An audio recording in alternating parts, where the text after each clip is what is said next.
இப்போ வந்துட்டு கற்பனை பண்ணிக்கோங்க.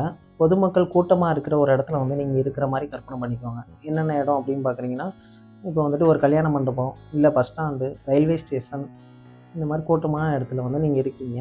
உங்க கண்ணு முன்னாடி வந்து திடீர்னு ஒருத்தவர் மயங்கி கீழ விழுகுறாரு.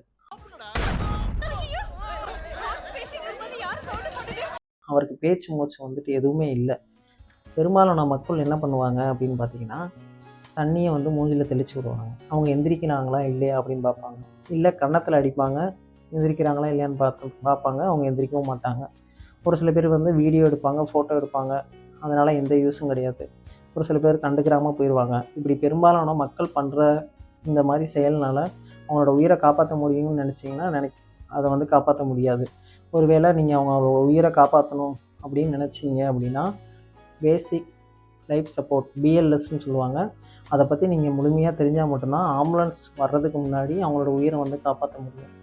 அதுக்கு வந்துட்டு நம்ம வீடியோவ வந்து நீங்க முழுமையா ஸ்கிப் பண்ணாம பார்த்தீங்க அப்படின்னா, பேசிக் லைஃப் சப்போர்ட்ட பத்தி தெரிஞ்சுக்கலாம். இதனால வாழ்க்கையில வந்துட்டு நீங்க ஒருவரோட உயிர வந்து காப்பாத்துறதுக்கு இந்த வீடியோ உங்களுக்கு யூஸ்ஃபுல்லா இருக்கும்.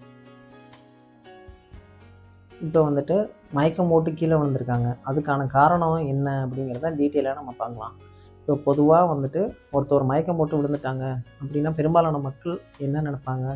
அவங்களுக்கு வந்துட்டு நெஞ்சு வலி வந்திருக்கு. அதாவது ஹார்ட் அட்டாக் வந்திருக்கலாம் அப்படின்னு தான் நினைப்பாங்க. ஆனா அதுதான் கிடையாது.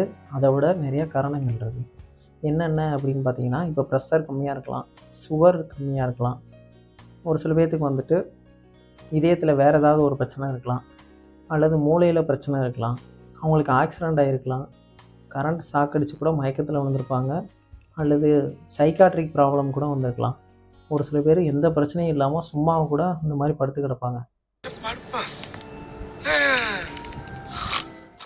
இந்த மாதிரி நிறைய காரணங்கள் இருக்கு.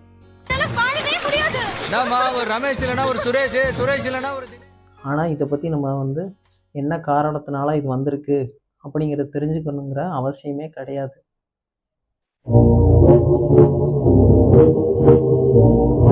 இப்போ நமக்கு அவசியமானது என்ன அப்படின்னு பார்த்தீங்கன்னா, அவருக்கு உயிர் இருக்குதா இல்லையா அப்படிங்கிறத மட்டும் தெரிஞ்சாலே போதுமானது. இப்போ வந்து நீங்கள் அவரை காப்பாற்ற போகிறீங்க அப்படின்னா, ஃபஸ்ட்டு தெரிஞ்சுக்க வேண்டியது என்ன அப்படின்னா, சீன் சேஃப்டி தான் ஃபஸ்ட்டு நீங்கள் முக்கியமாக தெரிஞ்சுக்கணும். அப்படின்னா என்ன அப்படின்னா, இப்போ மயக்கம் போட்டு கீழே விழுந்திருக்காருல்ல, அவரை சுற்றி உள்ள இடம், அதாவது சுற்றுச்சூழல் வந்து பாதுகாப்பானதா இல்லையாங்கிறத நீங்கள் உறுதி செய்யணும்.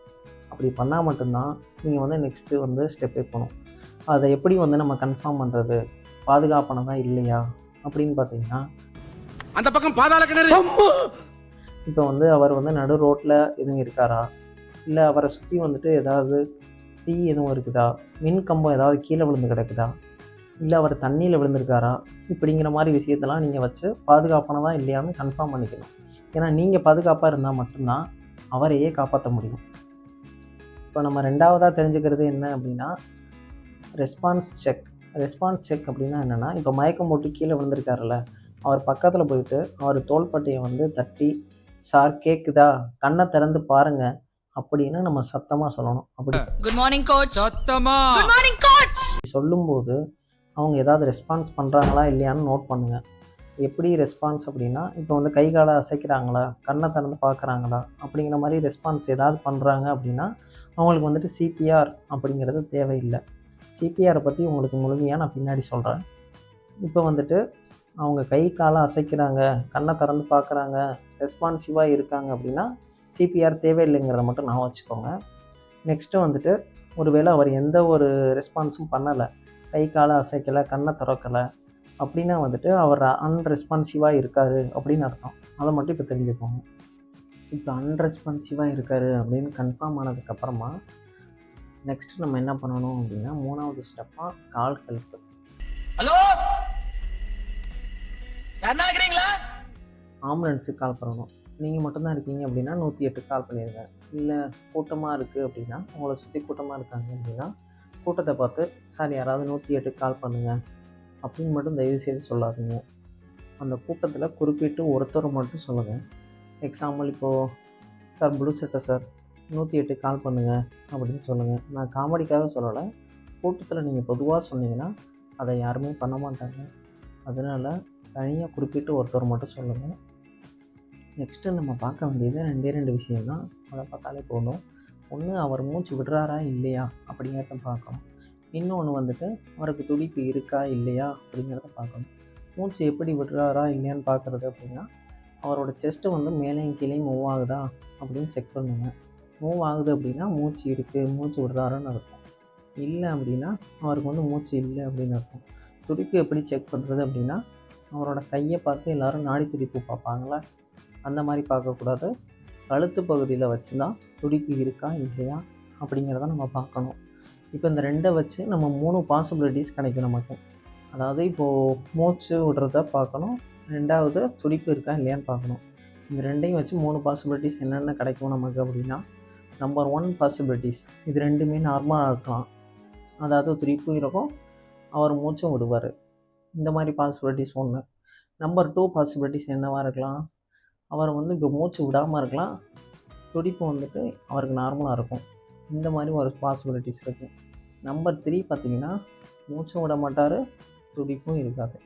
இந்த மாதிரி 3 பாசிபிலிட்டிஸ் இருக்குது. இந்த ஒவ்வொரு பாசிபிலிட்டிஸுக்கும் நம்ம என்ன பண்ணணும் அப்படிங்கிறத நான் சொல்கிறேன். நோட் பண்ணுங்கப்பா பின்றாம்பா. அதாவது இப்போ ஃபஸ்ட்டு சினாரியோ இருக்காங்க அப்படின்னா என்ன பண்ணணும்னு சொல்கிறேன். அதாவது துடிப்பு நார்மலாக இருக்குது, அவர் மூச்சு விட்றாரு அப்படின்னா என்ன பண்ணணும் அப்படின்னா, அவரை ரெக்கவரி பொசிஷனில் படுக்க வைக்கணும். அதாவது லெஃப்ட் சைடு திருப்பி வச்சு நம்ம படுக்க வைக்கணும். ஆம்புலன்ஸ் வர அந்த பொசிஷன்லேயே இருக்கணும். துடிப்பு இருக்கா இல்லையா, மூச்சு விட்றாரா இல்லையாங்கிறத நம்ம பார்த்துக்கிட்டே இருக்கணும் ஆம்புலன்ஸ் வர. இதுதான் ஃபஸ்ட்டு கேஸ். இப்போது ரெண்டாவது சினாரியோ நான் சொல்கிறேன். இப்போ வந்துட்டு செகண்ட் சினாரியோ என்ன, மூச்சு விடலை, ஆனால் வந்துட்டு அவருக்கு துடிப்பு நார்மலாக இருக்குது. அப்போ என்ன கொடுக்கணும், மூச்சு தான் நம்ம அவருக்கு கொடுக்க போகிறோம். மூச்சு எப்படி கொடுக்குறது அப்படின்னா, அவரோட வாய் மேலே நம்ம வாய் வைக்கணும். வச்சு இந்த மாதிரி ஒரு 6 வினாடிக்கு ஒரு மூச்சு கொடுக்கணும். ஒரு நிமிஷத்துக்கு பார்த்திங்கன்னா 10 மூச்சு கொடுக்கணும். இந்த மாதிரி மூச்சு கொடுக்கணும். கொடுத்ததுக்கப்புறம் 2 நிமிடத்துக்கு ஒரு டைம் அவருக்கு துடிப்பு இருக்கா இல்லையா அப்படிங்கிறத நம்ம செக் பண்ணிக்கிட்டே இருக்கணும். அதுபோக வாயை வச்சு நம்ம மூச்சு கொடுக்கறதுக்கு முன்னாடி அவரோட தலையை வந்து லைட்டாக வந்து பின்னாடி சாய்ச்சிக்கணும். இந்த மாதிரி வச்சுட்டு தான் அவருக்கு வந்து மூச்சே கொடுக்கணும். இப்போது தேர்டு சினாரியோ என்ன சொன்னேன் அவங்கள்ட்ட, அதாவது ரெண்டுமே இருக்காது. ஒன்று மூச்சு விடவும் மாட்டார், துடிப்பும் அவருக்கு வந்து தெரியாது. எப்போ வந்து ஒருத்தருக்கு துடிப்பு தெரியல அப்படின்னாலும் அவருக்கு வந்து இமீடியட்டாக நம்ம சிபிஆர் ஸ்டார்ட் பண்ணிடணும். சிபிஆர் அப்படின்னா என்னென்னா, கார்டியோ பல்மனரி ரிசஸ்டேஷன் அப்படின்னு சொல்லுவாங்க. அப்படின்னா ஒன்றும் இல்லை, இப்போ மயக்கம் போட்டு கீழே விழுந்திருக்காருல, அவருக்கு வந்துட்டு துடிப்பு இல்லை அப்படிங்கிறது கன்ஃபார்ம் பண்ண உடனே அவரோட மார்பகத்தில் நடுவில் வந்துட்டு உங்களோட ஒரு கை மேலே இன்னொரு கை வச்சுக்கணும். வச்சதுக்கப்புறம் அவரோட மார்பகத்தின் நடுவில் வந்துட்டு கம்ப்ரஸ் பண்ணணும். கம்ப்ரஸ் பண்ணுறதுக்கு முன்னாடி முக்கியமாக நீங்கள் தெரிஞ்சுக்க வேண்டியது என்னென்னா, உங்களோட முழங்கை வந்து மடங்கவே கூடாது. உங்களோட மொத்த உடல் எடையை வச்சு தான் நீங்கள் வந்து கம்ப்ரஸ் பண்ணணும். கம்ப்ரஸ் பண்ணும்போது 5லேருந்து 6 சென்டிமீட்ரு வரை செஸ்ட்டு வந்து உள்ளே போயிட்டு வெளியே வரணும். அதுக்கப்புறம் பார்த்திங்கன்னா, இந்த கம்ப்ரஷன் எத்தனை டைம் பண்ணணும் அப்படின்னு கேட்டிங்கன்னா, 30 டைம் கம்ப்ரஸ் பண்ணணும்.